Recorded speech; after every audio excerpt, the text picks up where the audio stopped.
What do you do when there's nowhere to run and hide?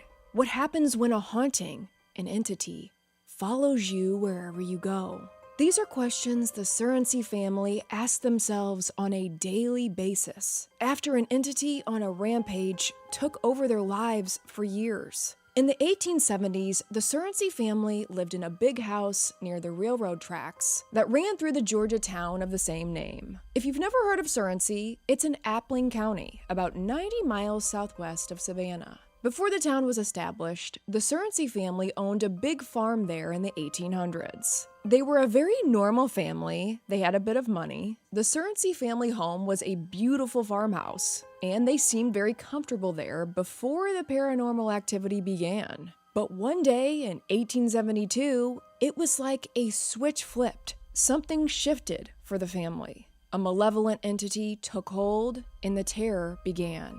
Word spread all over this small Georgia town, captivating the media. The Surrencys became the center of one of the most documented hauntings in history. And they found, even when they desperately left the farmhouse, no matter where they went, this entity would follow them everywhere. This is Avery After Dark, and I'm your host, Avery Ross. Welcome back to the show. I am so happy to be a part of your week. On Avery After Dark, I cover everything, from mysteries to baffling true crime cases, to the most spine-chilling hauntings in history. I'd be so grateful if you subscribe to this channel, leave a like and a comment while you're here, and turn on post notifications. I upload new videos every week, so don't miss out. Now, let's get into today's haunting, shall we?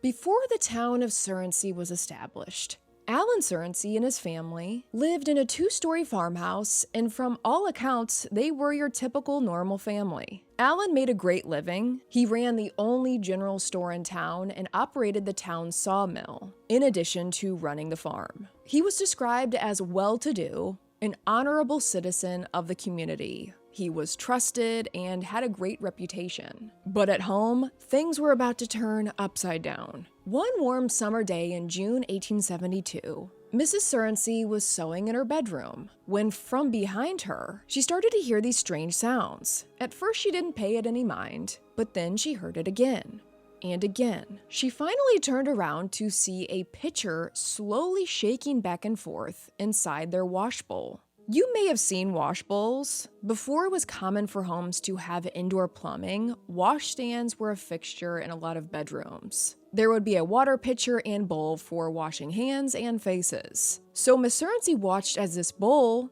was trembling, like unseen hands were moving it. Then it started to increase in intensity and began rocking. And then the entire wash bowl flew off the table and crashed into 1,000 pieces on the floor. Miss Surrency began looking around to see where her children were, thinking that somehow maybe they pulled a trick on her, but she found the children were downstairs, and they had no idea what she was talking about. They outright denied they had anything to do with what happened.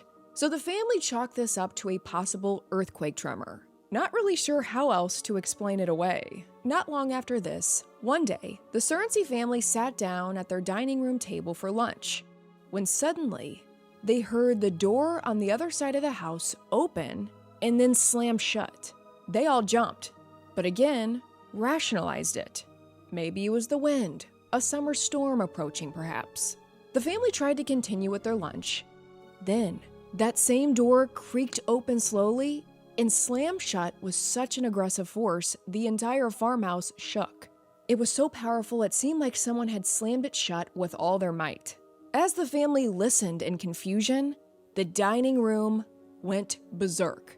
The windows began opening and shutting on their own, raising and lowering, increasing in speed, the family watching in horror. Finally, the wooden panes of the windows began to break from the force. Mr. Surrency and his sons flew up from the table and began searching the house for some kind of intruder.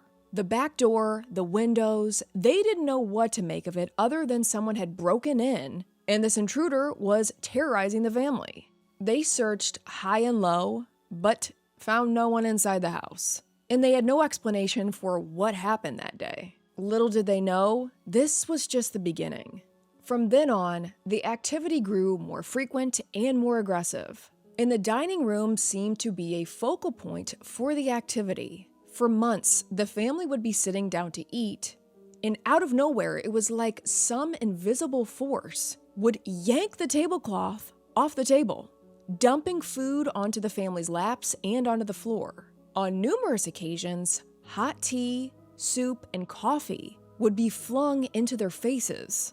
And get this, utensils would snap into pieces or twist backwards while the family was holding them. For those of you listening right now thinking, this doesn't sound like a typical haunting, you, my friend, are correct.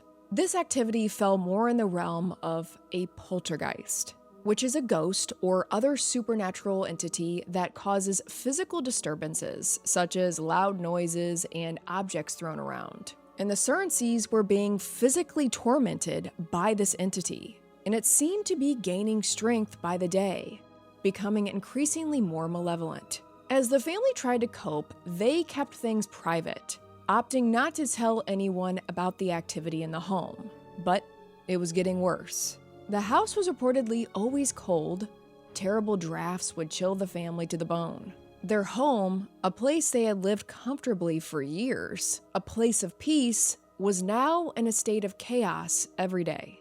The Surrency children were really scared.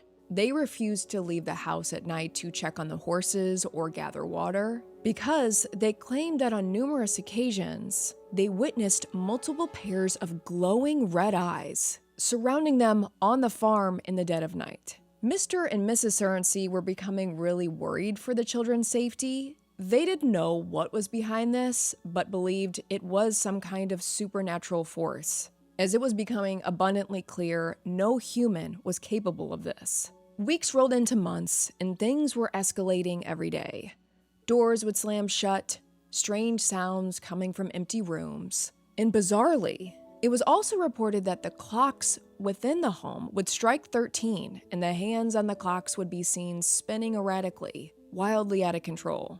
The family wasn't sleeping well, and they weren't eating. They didn't know what was going on, if this was one spirit harassing the family, or if this was multiple entities, or if this was something purely demonic.